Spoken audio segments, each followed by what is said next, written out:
बिस्मिल्लाहिर्रहमानिर्रहीम। अस्सलाम वालेकुम नाज़रीन, मेरा नाम सरवत वलीम है। नाज़रीन, हमारे मुल्क के वज़ीर दिफ़ा ख्वाजा आसिफ साहब जो हैं, इनका अकाउंट जो है वो ब्लॉक हो गया है। और अकाउंट ब्लॉक होने की वजह यह है कि भारत ने एक शिकायत की और भारत के कहने पे ख्वाजा आसिफ साहब का अकाउंट ब्लॉक हो गया है। और ख्वाजा आसिफ के अकाउंट के ब्लॉक होने के बाद जो ख्वाजा आसिफ साहब ने फ़तह का जश्न मनाया है, वो सिर्फ इतना है कि ये हमारे बयानिए की फ़तह है और ये साबित करता है कि हम सच के ऊपर खड़े और हमारा सच जो है वो जीत गया है। ख्वाजा आसिफ साहब को मैं एक दिन पहले सुन रही थी तो किसी रिपोर्टर को ये कह रहे थे कि मोदी नू घर विच छड़ के आवांगे और घर में तो तब छोड़ के आएंगे ना ख्वाजा आसिफ साहब जब पूरी कौम आपके साथ होगी। और बयानिए की जंग जो है सोशल मीडिया पे जिस तरह से भारत लड़ रहा है या भारतवासी लड़ रहे हैं, उसी तरह से पाकिस्तान वासी भी लड़ेंगे। लेकिन बदकिस्मती से ऐसा नहीं है। पाकिस्तानियों ने जो जंग सोशल मीडिया के ज़रिए एक्स पे लड़नी है वो तो आपने ब्लॉक कर रखा है। और जो गिने चुने लोग वीपीएन का इस्तेमाल करके एक्स को यूज़ कर रहे हैं, उन्होंने तुन के रखा हुआ इंडिया वालों को, ये बात बिल्कुल दुरुस्त है। लेकिन पूरी कौम को इजाज़त देना जो है वो सबसे ज़्यादा ज़रूरी है। लेकिन मसला ये है कि अगर एक्स से पाबंदी आप उठा देंगे, आप ये कह रहे हैं ना कि मोदी नू कारचे छड़ के आवांगे, इन्होंने तुन के रखो, मतलब तुन के तो आप तब रख सकते हैं ना जब कोई कौम को आप इजाज़त दे रहे हों। आपसे बार बार दरख्वास्त हो रही है कि एक्स को ओपन होना चाहिए, सोशल मीडिया की तक रसाई हर एक आम आदमी की होनी चाहिए ताकि वो अपनी पाक अफवाज का ना सिर्फ हौसला बुलंद कर सके बल्कि अपने दुश्मनों के दांत खट्टे करने के लिए, उनको चिढ़ाने के लिए जो वो कर सकता है वो नफ्सियात की ज़हनी तौर पे आसाबी जंग जो है वो जीतने में अपना किरदार अदा कर सके। लेकिन यहाँ पर मसला अकाउंट्स या एक्स की ब्लॉकेज का नहीं है। यहाँ पर सबसे बड़ा मसला ये है कि एक्स के ऊपर पाबंदी उठाई जा सकती है। ये बात नहीं है कि एक्स कोई ऐसी चीज़ है उसके ऊपर पाबंदी बरकरार रहेगी। एक्स के ऊपर से अगर पाबंदी उठ गई तो हुकूमत को सबसे बड़ा जो ख़तरा है वो ये है कि इमरान खान हर दूसरे तीसरे अकाउंट के ऊपर हो जाएगा। जो बंदे रसाई हासिल नहीं कर पा रहे एक्स के ऊपर वो भी आ जाएंगे और बात इमरान खान तक चली जाएगी, चाहे वो इमरान खान की इंडिया को दी जाने वाली धमकियां हों या इमरान खान से रिलेटेड अदर वीडियोज़ हों या अदर स्टेटमेंट्स हों। तो हुकूमत को इंडिया से ज़्यादा डर इस वक्त इमरान खान का है। तुन के तो अपने मुखालिफ को रखना चाहिए, लेकिन इन्होंने जो सारा जोर तुन के रखने का है वो अडियाला के रास्तों के ऊपर लगा रखा है। आज मंगल का दिन है और इमरान खान साहब से मुलाकात का दिन था, फैमिली का भी दिन है मुलाकात का, और फैमिली को रोकने के लिए अडियाला के रास्ते फिर से बंद किए गए हैं।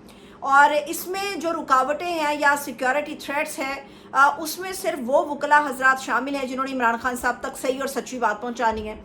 उसमें इमरान खान साहब की बहनें हैं जिनको आगे तक रसाई नहीं दी जा रही। और जिस तरह से अलीमा खान ने आज कोशिश किया उनकी बहनों ने कि हम पैदल चल के हम किसी रास्ते में किसी रुकावट में नहीं रुकेंगे, हम आगे बढ़ेंगे, तो पुलिस वालों ने जिस तरह से उन्हें रोका है या जिस तरह से एक लेडी पुलिस एहलकार आई है और उन्होंने अलीमा खान का बाजू पकड़ा है और उनसे कहा आप आगे नहीं जा सकते, उसमें दीदा दिलेरी इस सिस्टम की बदमाशी की नहीं है। जो सबसे बड़ी दलेरी दिखा रहा है वो नौजवान पुलिस बावर्दी पुलिस वाला है जो अलीमा खान के सवाल के ऊपर ये तस्लीम कर रहा है कि हाँ ठीक है हम तौहीन अदालत कर रहे हैं। जब अदालतों का वकार पैरों तले रोन दिया जाए, अदालतों को कोई अहमियत ना रह जाए, तो ये बड़े बड़े कोट पहन के अदालत की बड़ी सारी कुर्सी पर बड़ा ओहदा लेके बैठने से कोई फ़र्क नहीं पड़ता। अल्लाह ने जो मर्तबा एक जज को अता किया होता है वो इस वजह से कि वो माशरे में इंसाफ को कायम रख सके, इसलिए नहीं कि वो बदमाशी होती देखे, नाइंसाफ़ी होती देखे, अपने अहकामात को पैरों तले रोनता हुआ देखे मगर उसके बावजूद भी कोई एक्शन ना ले सके। तो आज ये सब कुछ अडियाला की सड़क पे हुआ, अलीमा खान उनकी बहनों के साथ हुआ, इमरान खान के उन वकला के साथ हुआ जिन्हें रसाई होनी चाहिए थी। मगर यहाँ पर बात वही है कि मुखालिफ को तो आपने घर में बाद में छोड़ के आना है, मगर जो पाकिस्तान के अंदर के हालात हैं उनको भी दुरुस्त नहीं किया जा रहा। ये मैं आपको एक यकीनी तौर पे बात बताती हूँ, अगर हुकूमत कुल जमाती कॉन्फ्रेंस की तरफ चली जाती है या एपीसी की तरफ चली जाती है और इसमें इमरान खान साहब को मदऊ कर लिया जाता है, जिन लोगों को ये खौफ है ना कि इमरान खान साहब का बयानिया बिकेगा, एक्स के ऊपर से पाबंदी हट गई या इमरान खान साहब जो है वो सोशल मीडिया के हीरो के तौर पे दोबारा से उभर कर सामने आ जाएंगे, तो यकीन मानिए अगर आप एपीसी में इमरान खान को बुला लेंगे, इमरान खान के ज़रिए उनके फॉलोअर और सोशल मीडिया को ये पैगाम दे देंगे कि हमने पाकिस्तान को बचाना है, हमने रियासत को बचाना है, हम अपनी अफवाज के साथ खड़े हैं, अपने इदारों के साथ खड़े हैं اور ہم نے کوئی ایسی بات نہیں کرنی, کوئی ایسا بیان سوشل میڈیا پہ نہیں لے کر آنا جو ہمارے ملک کے لیے کمزوری کا باعث ہو. تو کس کی جرت ہے کہ وہ ایک لفظ بھی لکھ جائے کسی کے بھی خلاف؟ آپ کو پوری قوم ایک پیج پہ ملے گی. آج بھی پوری قوم ریاست پاکستان کے لیے ایک پیج پہ کھڑی ہے. یہ پوری قوم اس موجودہ حکومت کے لیے ایک پیج پر نہیں کھڑی ہوئی اداروں کے ساتھ, بلکہ یہ صرف اپنی ریاست پاکستان, اپنی ماں دھرتی کے لیے کھڑی ہے. آج بھی لیکن ان کے دل میں کسک یہی ہے کہ خان صاحب کے ساتھ یہ سب کچھ ہو رہا ہے. جو کچھ ان کی بہنوں کے ساتھ ہوا اس میں ذرا پل بھر کے لیے سوچ لیجئے کہ اس دھکم پیل میں کچھ اور ہو جاتا, اس دھکم پیل میں علیمہ خان گر جاتی, یا کوئی گرفتاری ہو جاتی, یا کوئی بھی وہاں پر ایک ڈرامہ یا کوئی سین کریٹ ہو جاتا, تو اس کے بعد جو لوگ عمران خان کو لے کے ابھی تک ٹھنڈے نہیں ہوئے تو ان کے اوپر کیا گزرتی, پھر حالات کیا بنتے. ابھی تو ہم نے بیرونی محاذ کو اپنے سنبھالا ہوا ہے, اندرونی محاذ مزید ہم کھولنے کے متحمل نہیں ہو سکتے. اس چیز کے اوپر ہمیں غور و غوض کرنا چاہیے اور سوچنا بھی چاہیے. ایک اور جو موسٹ امپورٹنٹ چیز ہے وہ یہ چیز ہے کہ جو پہلگام ہے اس سے ریلیٹڈ ایک ویڈیو نے تہلکہ مچا دیا ہے. اور یہ ویڈیو جو ہے پہلگام میں ایک ٹورسٹ کی ہے غالباً, جو ایک زپ لائن کے اوپر ہے اور ویڈیو بنانے لگے ہیں.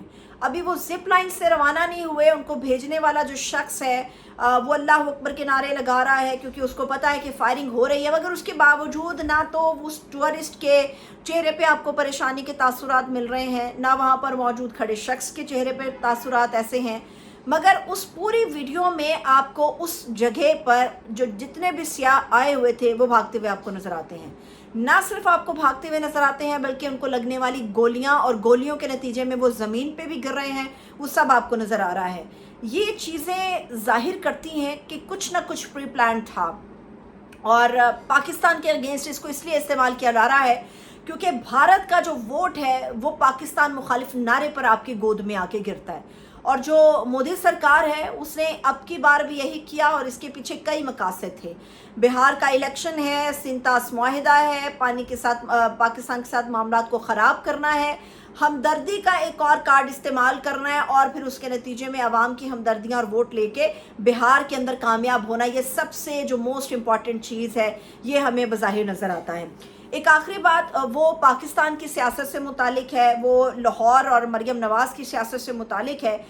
روزنامہ دنیا میں صحافی ہیں عمران اکبر صاحب, انہوں نے ایک خبر دی ہے, اور یہ خبر انہوں نے دی ہے کہ جی لاہور ڈیولپمنٹ پروگرام کے تحت 3682 ایسی گلیاں ہیں جن کو تعمیر کیا جائے گا.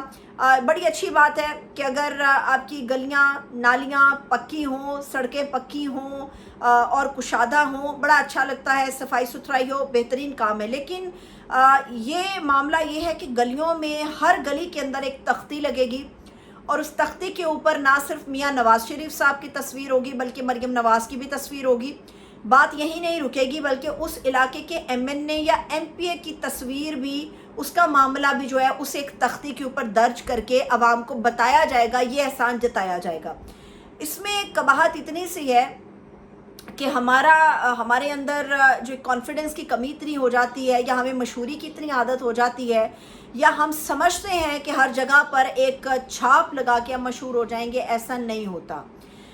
یہ گورنمنٹ کو جو فنڈ چلاتی ہے, یہ ٹیکسیز ہیں جو عوام کے حصے کے اندر آتے ہیں, مگر یہاں پر کارڈ دیکھ لیں, یہاں پر ڈسپنسری دیکھ لیں, یہاں پر نرسری دیکھ لیں, یہاں پہ اسپتال دیکھ لیں.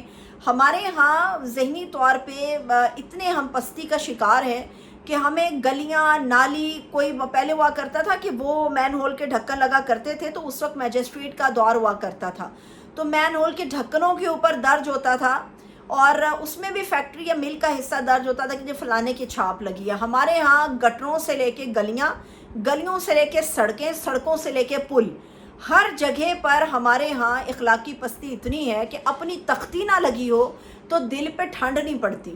تو یہ ٹھنڈ ڈالنے کے لیے جو کام ہو رہا ہے, اب دیکھتے ہیں کہ اس کے اوپر لاگت کتنی آئے گی, اور یہ گلیاں جو پکی ہوں گی اس کا پورا میٹیریل کیا ہوگا، کیا واقعی یہ کشادہ ہوں گی؟ باقی ان تختیوں کے ساتھ عوام سلوک کچھ اچھا نہیں کرے گی میرا خیال ہے، تو اس لیے یہ تختیاں لگانے سے میرا خیال ہے گریز کرنا چاہیے، کیونکہ جو بینر اور باقی چیزیں سڑکوں پر نظر آتی ہیں حالات ان کے بھی اچھے نہیں ہوتے، تو تختیوں پہ خرچہ ایکسٹرا ہو جائے گا۔ میرا خیال ہے کہ ڈیولپمنٹ کا کام ہونا چاہیے مگر تختی سسٹم کی طرف جانے سے گریز کرنا چاہیے۔ اجازت دیجیے، اپنا بہت سا خیال رکھیے، خدا حافظ۔